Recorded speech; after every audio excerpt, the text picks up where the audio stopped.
नमस्कार विद्यार्थियों, वेदव्यास क्लासेज में आपका स्वागत है। भक्ति काल को सरस्वती पांडे जी की बुक से हम यहाँ तक कवर कर चुके हैं। यहाँ से आगे आपके सामने प्रस्तुत है। गोस्वामी तुलसीदास के स्नेही मित्रों में नवाब अब्दुल रहीम खान खाना, महाराज मान सिंह, नाभादास, मधुसूदन सरस्वती और टोडरमल का नाम प्रसिद्ध है। टोडर की मृत्यु पर तुलसीदास ने कई दोहे लिखे थे जो निम्न हैं। चार गांव को ठाकुरों मन को महामहीप, तुलसी या कलकाल में अथय टोडर दीप। राम धाम टोडर गए तुलसी भय असोच, जियबो गीत पुनीत बिन यह है जान संकोच।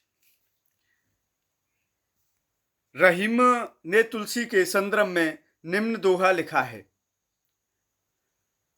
सुरतीय नृत्य नागत्य सब चाहते अस होय, गोद लियो हुलसी फिरे तुलसी सौसुत होय। तुलसीदास के पास कोई याचक कुछ धन मांगने के लिए आए थे। उस समय उन्होंने दोहे की एक पंक्ति लिखकर उस याचक को दी थी और रहीमदास के पास भेज दिया था। रहीमदास जी ने उस याचक को पर्याप्त धन दिया और इस पंक्ति के माध्यम से उस दोहे को पूरा किया। और यह पंक्ति किसकी है, ऐसा प्रश्न परीक्षा में पूछने के लिए आ जाता है। गोस्वामी तुलसीकृत 12 ग्रंथों को ही प्रमाणिक माना जाता है। इसमें 5 बड़े और 7 छोटे हैं। डॉक्टर उदय भानु सिंह के अनुसार गोस्वामी तुलसीदास की रचनाएं काल क्रमानुसार निम्नलिखित हैं।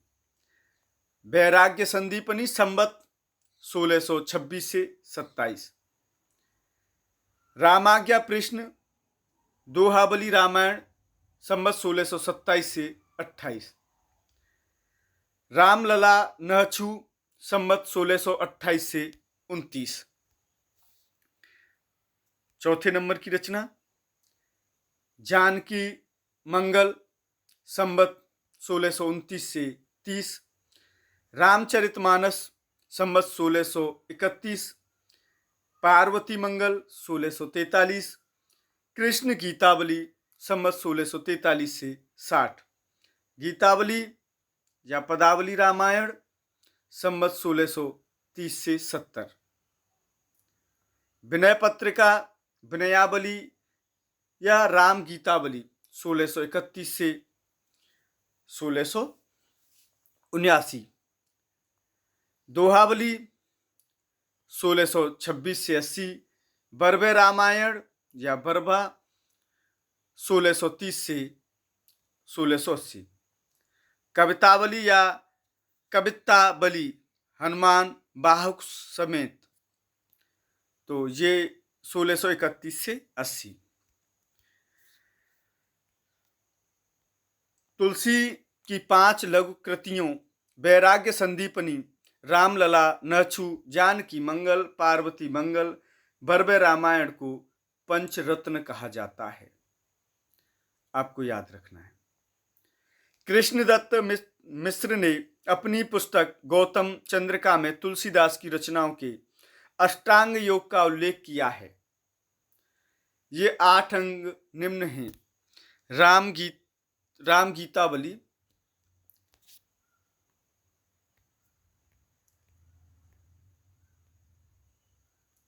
पदावली, कृष्ण गीतावली, बरबे, दोहावली, सुगुनमाला, कवितावली और सोहिलो मंगल, सेहिले मंगल। अब इन्होंने पता नहीं 2 मात्राएं लगा दी हैं। तुलसीदास की प्रथम रचना वैराग्य संदीपनी तथा अंतिम रचना कवितावली को माना जाता है। तो देखो, प्रथम और अंतिम रचना से प्रश्न बनता है। कवितावली के परिशिष्ट में हनुमान बाहुक भी संलग्न है, किंतु अधिकांश विद्वान रामलला नहछु को प्रथम कृति मानते हैं। तो मतभेद है इसमें। गोस्वामी तुलसीदास की रचनाओं का संक्षिप्त परिचय निम्न है। देखो, पुस्तक, काव्य रूप, भाषा, प्रयुक्त छंद, छंद संख्या, मुख्य रस और कांड या सर्ग। वैराग्य संदीपनी मुक्तक काव्य है, ब्रज भाषा में प्रयोग है और छंद दुआ और सूरठा है। रामाज्ञा प्रश्न मुक्तक काव्य रूप है, अवधि भाषा है, दोहा में प्रयुक्त है। रामलला नहछु प्रबंध काव्य है, ठेठ अवधि में है और सोहर छंद है। जानकी मंगल प्रबंध अवधि और सोहर हंस गति और 2 से 16 इसमें छंद संख्या है।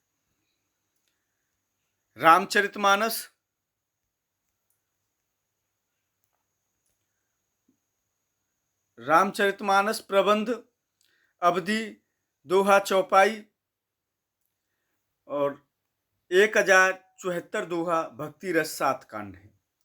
पार्वती मंगल प्रबंध अवधि, मंगल हरे गीतिका, 164 छंद है। कृष्ण गीतावली गीति काव्य है, ब्रज भाषा है, 61 छंद है इसमें। गीतावली गीति काव्य है, ब्रज भाषा है और वात्सल्य रस है और 7 कांड है। विनय पत्रिका की भाषा, और इस प्रकार से प्रश्न यहाँ पे बनता है कि तुलसीदास की कौन कौन सी रचनाएं अवधि भाषा में और कौन कौन सी रचनाएं ब्रज भाषा में हैं। बहुत बार परीक्षा में पूछने के लिए आया। गीति काव्य ब्रज भाषा 279 और भक्ति रस है इसमें। दोहावली मुक्तक है, ब्रज भाषा, दोहा, सूरठा 573। बरबे रामायण मुक्तक है, अवधि भाषा में है, बरबे छंद है, 69 इसमें छंद हैं, 7 कांड है। कवितावली मुक्तक है, ब्रज भाषा है, कवित्त 56 और 7 कांड है।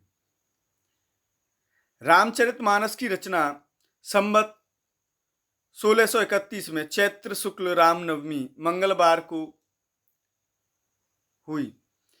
इसकी रचना में कुल 2 वर्ष 7 महीना और 26 दिन लगा। रामाज्ञा प्रश्न एक ज्योतिष ग्रंथ है, एक बार यूपीटीजीटी में पूछने के लिए आ चुका है प्रश्न।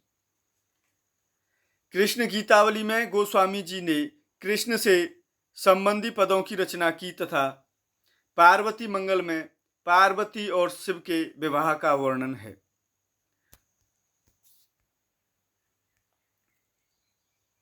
रामचरित मानस और कवितावली में गोस्वामी जी ने कल काल का वर्णन किया है, यानी कलयुग का किया है।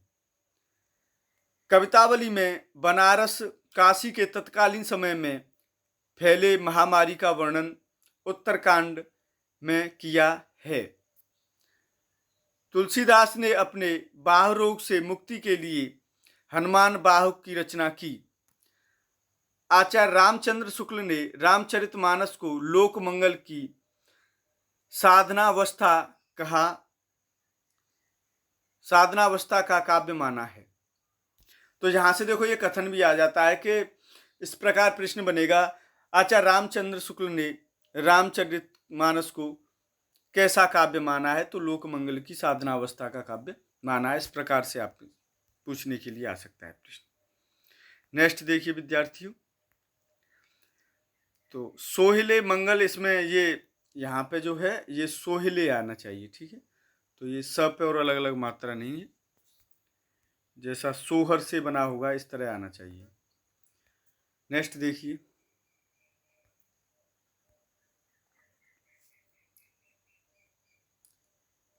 मानस में 7 कांड या सोपान हैं जो क्रमशः इस प्रकार हैं।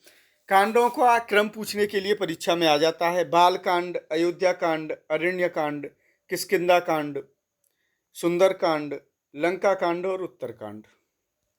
अब विद्यार्थी अयोध्या कांड को पहले कराते हैं, यहाँ पे गलती कर जाते हैं। और अब अयोध्या कांड के बारे में देख लो क्या दे रखा है।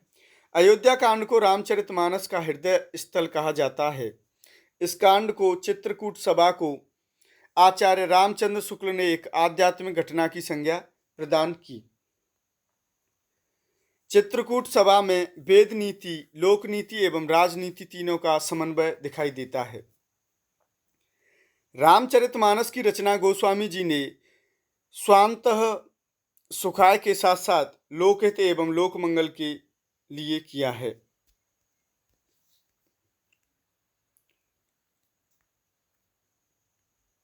रामचरितमानस के मार्मिक स्थल निम्नलिखित हैं। राम का अयोध्या त्याग और पथिक के रूप में वनगमन, चित्रकूट में राम और भरत का मिलन, सबरी का आतिथ्य, लक्ष्मण को शक्ति लगने पर राम का विलाप, भरत की प्रतीक्षा आदि। तुलसी ने रामचरितमानस की कल्पना मानसरोवर के रूप में की है, जिसमें 7 कांड के रूप में 7 सोपान तथा 4 वक्ता के रूप में 4 घाट हैं। सप्त सोपान मानस के चारों घाटों का संक्षिप्त विवरण निम्न है। काक बुसुंड गरुण संवाद, उपासना घाट, पनघट। अब देखिए राम यश जल से परिपूर्ण रामचरितमानस। तो देखो 4 संवाद दे रखे हैं। शिव पार्वती संवाद है और शिव पार्वती संवाद से एक प्रश्न यूजीसी नेट में बना था, यह किसने कहा है, एक पंक्ति दे रखी थी। तो ऐसा प्रश्न यहाँ से भी। तो कौन कौन से घाट पे ये संवाद हुए हैं? तो ज्ञान घाट राजघाट पे प्रथम वक्ता श्रोता, तुलसी संत संवाद प्रपत्ति घाट पे गाय घाट है, याज्ञवल्क्य भारद्वाज संवाद कर्म घाट, पंचायती घाट। ये 4 घाट पे संवाद हैं 4। तो प्रश्न संवाद के रूप में कितने संवाद हैं इस प्रकार भी आ सकता है। कौन कौन से घाट हैं इस प्रकार की बनने के लिए प्रश्न बहुत सारी बन जाती हैं।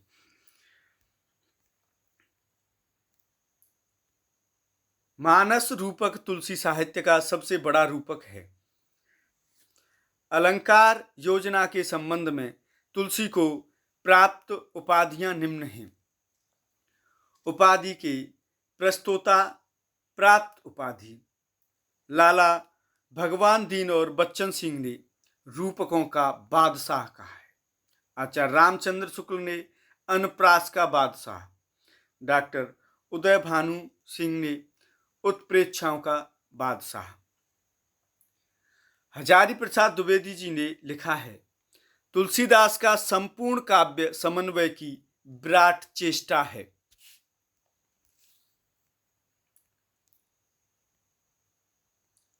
रामचरितमानस पर सर्वाधिक प्रभाव अध्यात्म रामायण का पड़ा है। तुलसीदास ने सर्वप्रथम मानस को रसखान को सुनाया था। रामचरितमानस की प्रथम टीका अयोध्या के बाबा रामचरण दास ने लिखी। देखो प्रथम टीका किसने लिखी, यहां से प्रश्न बनता है आपका।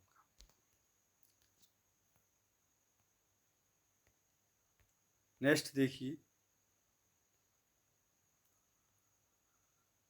रामचरितमानस के संदर्भ में रहीमदास ने लिखा है रामचरितमानस विमल संतन जीवन प्राण, हिंदुबान को वेद सम यवनय प्रगट कुरान। भिखारी दास ने तुलसीदास के संबंध में लिखा है तुलसी गंग दुबो भय सुख बिन के सरदार, इनके काव्यन में मिली भाषा विविध प्रकार। ये पंक्तियां किसकी हैं ऐसा पूछने के लिए बहुत बार परीक्षा में आया है। अयोध्या सिंह उपाध्याय हरिऔध ने इनके संबंध में लिखा है कविता करके तुलसीन लसे, कविता पा लसी तुलसी की कला। आचार्य रामचंद्र शुक्ल ने लिखा है भाषा पद्य के स्वरूप को लेते हैं तो गोस्वामी जी के सामने कई शैलियां प्रचलित थीं, जिनमें से मुख्य हैं वीर गाथा काल की छप्पय पद्धति, विद्यापति और सूर की गीत पद्धति, गंग आदि भाटों की कवित्त सवैया पद्धति, कबीरदास की नीति संबंधी बानी, दोहा पद्धति जो अपभ्रंश से चली आती थी, और ईश्वरदास की दोहे चौपाई वाली प्रबंध पद्धति। इस प्रकार के दो रूप अवधि और ब्रज और रचना की 5 प्रमुख शैलियां साहित्य क्षेत्र में गोस्वामी जी को मिली। नाभादास गोस्वामी तुलसीदास के समकालीन राम भक्त कब हैं? इनका जन्म अनुमानतः 1570 के आसपास हुआ था। नाभादास ने हिंदी में भक्तमाल की परंपरा का सूत्रपात किया। इनके गुरु का नाम अग्रदास था। तो देखो, गुरु शिष्य परंपरा भी परीक्षा में बहुत पूछने के लिए आती है, आपको याद रखना है। डॉक्टर ग्रियर्सन ने नाभादास का उपनाम नारायण दास बताया है। नाभादास ने सन 1585 ईस्वी में के आसपास ब्रज भाषा में भक्तमाल की रचना की। भक्तमाल में 200 कवियों का जीवन, व्रत और उनकी भक्ति की महिमा सूचक बातों को 316 छप्पयों में लिखा गया है। सन 1712 ईस्वी में प्रियादास ने भक्तमाल की टीका रसबोधनी शीर्षक से ब्रज भाषा के कवित्त सवैया या शैली में लिखी। नाभादास ने रामचरित से संबंधित 2 अष्टयामों की रचना की जो संस्कृत के चंपू काव्य शैली में रचित है।